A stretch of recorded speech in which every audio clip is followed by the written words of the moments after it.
Hello, and welcome to Beware Spoilers. I am Adam. Second one today, not something that usually happens. This one is because I'm gonna come out and say it. You know what? I'm just gonna put it out there. It was a shitty thing to do for Audible.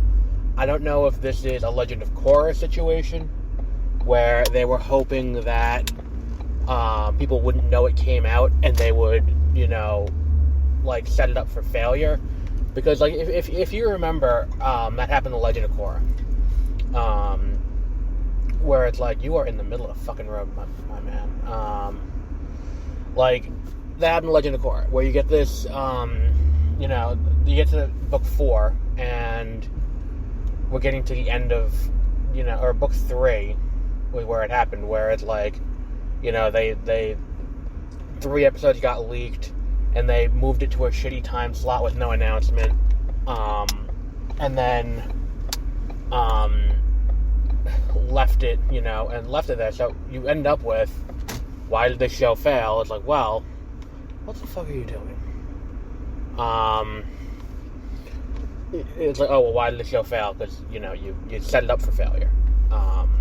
And I don't know if it's the same thing, where it's like, they did a surprise drop of Act 3 of Sandman on Audible. And it is definitely an expensive project because of the amount of scoring and the amount of, voice acting and all of that. It's not cheap. And the idea that,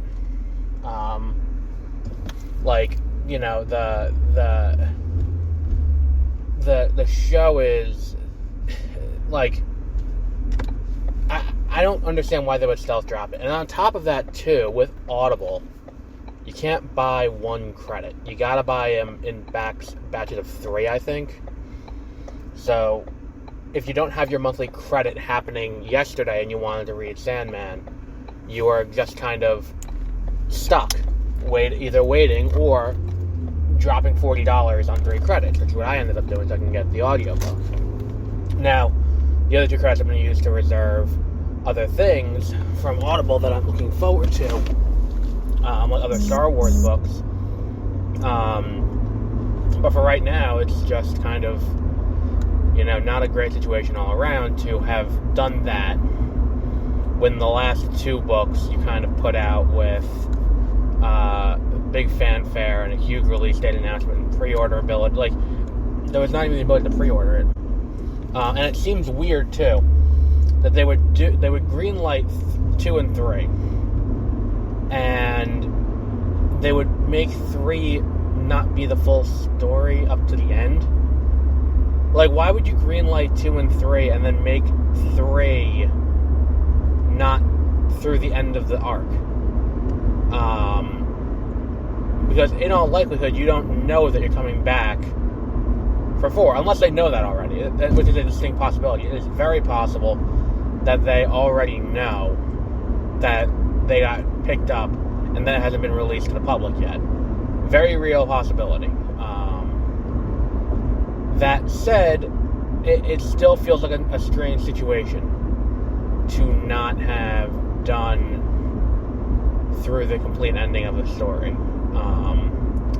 Especially considering how much of this is based on continuing Morpheus' story, through the end of his arc. So if you remember, Book 1, or Act 1, did Dream Country, Preludes and Nocturnes, and A Doll's House. Act 2 did Fables and Reflections, I'm trying to remember the names, Season of the Mists, and A Game of You. This one did the second 2, and then there were a few other stories that it also collected from other Sandman stories. So this one is, what the fuck was it called? I'm totally blanking now on what it was. Brief Lives and World's End were the 2 that are in this one. And Brief Lives is a story of Delirium and Dream going off to try and find their lost brother Destruction, while I think I just ended up on an airport. Not what I wanted to do. Okay. Guess I'm making a U-turn here. What's it called? And then World's End is a collection of stories as, we get to a point where we're telling a, what's it called? Where it's a bunch of people who are trapped in a reality storm and are stuck in this reality storm as it threatens to undo reality. They're stuck in an inn telling stories about how they got there, which is a cool thing, and it's a cool plot device to tell the stories. For me, what this really comes down to is I don't think necessarily that the end of what was it called? The end of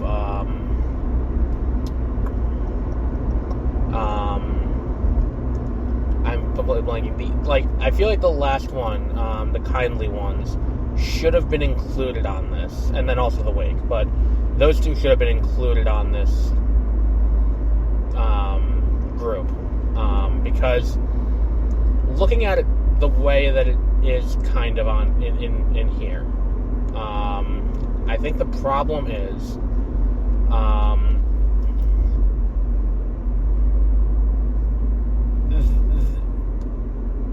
what's what I'm looking for here? The Kindly Ones is the death of Morpheus. And spoilers for those of you who haven't read Sandman yet, I apologize, but the Kindly Ones is the death of Morpheus and his son Daniel taking over as Dream. Which a lot of this is really built up in Brief Lives.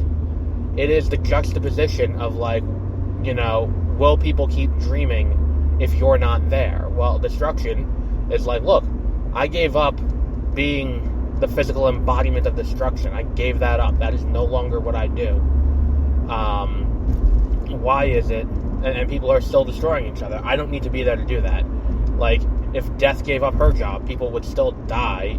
And if you gave up your post as Lord of the Dreaming, people would still dream. And it's a valid point that it's look, that things will continue to happen just because you're not there. It's this idea of Morpheus having to confront his own mortality. And then on top of that, also in it they talk about how Despair, as she is there, the twin of Desire, is not the original Despair. This is a second one who took over after the first one was destroyed. And it is a very interesting idea. And it plays into, what was Roderick Burgess trying to do in the beginning? He was trying to, bring back, what's it called? He was trying to bring back his son, who died during the Great War, or World War I, as we call it now. I've been playing a lot of Civilization 5, and never mind. So, that, therein lies the big problem here, is that it's we have all of these things going into it, and I think if they're going to do an Act 4, it's going to be a very short look, the Kindly Ones is the longest of the arcs, because it builds to Morpheus' death, where it's kind of like a tragic hero kind of thing, where it's we know he's going to die, and we know what's going to happen throughout the story. He has a feeling, I would say, that he knows he's headed towards his end. That's what we're doing. Is we're at that point. He is headed towards his end, and he has to. It's been a while since I read that book, and he's going to get to, he's going to get to his end. And as someone who, it's him ultimately atoning for his sins, because it's all over the death of his own son. And it is an interesting kind of approach to tell that story in that way. I just feel like that should have been on this. They should have done this as a double long and just done it all. I get SAG rates, I get all of that. I just feel like from a standpoint of telling the story completely and fully, that would have been the smart thing to do. Unless they are concretely going for 4 and they're going to do the 4th one. Which, if that's the case, then it's a little bit more forgivable that they didn't do this. But I still would feel like it'd be better if they told a complete story. Because there's a chance, if they don't do an Act 4, that they don't tell the end of that story. They don't tell okay, well, we're going to you're not going to get to that end. And that's the most important part, is it's, his destruction is the most important part of the arc, considering that's where the story is always headed, and then his son takes over, not Orpheus, Daniel. I just feel like that was kind of a missed opportunity by not putting it there. I mean, it's just as good as the other ones. If you like the first 2 acts, you'll like this one. It's got a lot of the same cast, and BB Newworth has a great little scene or sequence as Bast, and she's great. Who was the other one who was in here that was really good? So you had her, you had look, Neil Gaiman is a great narrator. He's a fantastic narrator, and I feel like I understand why for the back half of this we don't have him as the narrator. And I completely understand why. I just feel like that was it's one of those things where it doesn't feel quite right, but whatever. There is who was the other one that's really, James McAvoy is great as Morpheus. Not to say Tom Stutteridge isn't. I thought I would have a hard time, and I think it speaks to Tom Stutteridge, where the two of them now are interchangeable in the role, to the point where it's like I went into the show Sandman being like, I don't know if he's gonna be able to live up to McAvoy, and then I went into this being like, I don't know, Stutteridge is pretty good in the show. I don't know how he's going to live up to this. How he's going to go back into this, which is ridiculous because he did it the first 2 times. It is an interesting kind of situation. I don't think I've ever encountered that before. And then when I first listened, and Kristen Shaw, I think I talked about this when I did Act 2 last year. Kristen Shaw is such a great choice for the physical embodiment of delirium, because she her voice mixed with the kind of non sequiturs and ridiculous tracks of logic that when you listen to, you're like, okay, I can see how someone who's insane would make that leap. That whole thing is just a fantastic choice all around for her, for her to be there. And it bothered me the first time when he appeared in Act 2 as Murph Pumpkinhead. The choice to have Kevin Smith as Murph Pumpkinhead was something where it's like everyone's doing voices except for Kevin Smith. He's just himself, and it's like if you listen to any of his podcasts, you're like, oh, okay, I know who that is, and I've heard him talk, and he sounds the exact same as he always does in everything, because that's just his voice. But at the same time, he does not have he does not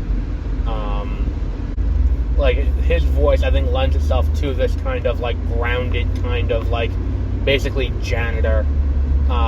He sounds like that kind of guy, and it kind of works. Now that we have a little bit more time, we don't really get him too much in Act 2.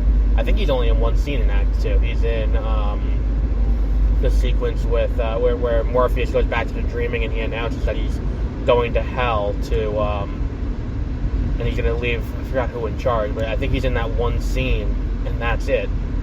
But it is so good. If you have not already done so, with your next Audible credit, pick up Act 3 of The Sandman, if you have Audible. This is a really shitty time to not have an Audible partnership, because that would have been great, because I could have given a promo code for Audible to sign up, but I do not have an Audible thing, so there is no code, so that just sucks all around. But if you have not, check this out. Check this out. It is so worth your time. It's such a great adaptation. And I think, too, there's such a great use of, language, and the pacing of it is so good, to the point where it's like the mundane sadness that happens in life is brought like, there's a sequence in it where he talks about a cat dying, and he doesn't get explicit with like what happened to the cat. He gets into like, look, the girl's mother had a new boyfriend over, and the boyfriend hit it with her car, and and the girl is just despondent over that, and it's just the way he reads it, you can just feel the emotion, and you're like, oh, it's very well done. And it's like the way that they talk about, like, at one point when they're looking through Despair's, in Despair's realm, and they're looking at everything, he describes what happened to this guy who's like, his wife found him having raped his 5-year-old niece and recording it, and he had this collection of basically child porn in his garage, and this guy just weeping as he realizes his life is over. It's just, the description that goes into it to make each of these things, hit, and like what it is about each of these like elements of reality that lands so well. And it's like, delirium, the description around the bubbles that she's creating, and everything that she's doing that is ridiculous. It's all so well done, and it's worth the credit to use.